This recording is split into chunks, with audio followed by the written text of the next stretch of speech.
వాళ్ళు ఇద్దరు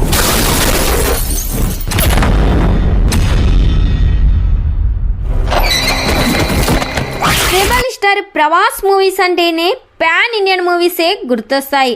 ప్రభాస్ మారుతి కాంబినేషన్లో వస్తున్న మూవీ ద రాజసాబ్. ఈ సినిమా హర్రర్ కామెడీతో రాబోతుంది. ప్రభాస్ను ఈ సినిమాలో వింటేజ్ డార్లింగ్ను చూపించబోతున్నట్లు ప్రభాస్ లుక్స్ టీజర్ చూశాక అర్థమైంది. ప్రభాస్కు జోడిగా నిధి అగ్రవాల్, మాళవిక మోహన్ లాల్ హీరోయిన్స్గా నటిస్తున్నారు. నిధి అగ్రవాల్ క్యారెక్టర్ చాలా డిఫరెంట్గా ఉండబోతుందంట. హైదరాబాద్లో ఈ సినిమా షూటింగ్ శరవేగంగా కంప్లీట్ అవుతుంది. ఈ సినిమా గ్రాఫిక్స్ వర్క్స్ డిలే కారణంగా ఈ cinema release date post phone అయ్యే ఛాన్స్ అయితే కనిపిస్తుంది. ఈ సినిమాను జూలైలో రిలీజ్ చేయడానికి మూవీ మేకర్స్ అయితే ప్లాన్ చేస్తున్నారు. మరి ఈ సినిమా థియేటర్స్లో రిలీజ్ అయ్యి బిగ్గెస్ట్ బ్లాక్ బస్టర్ హిట్ కావాలని కోరుకుందాం.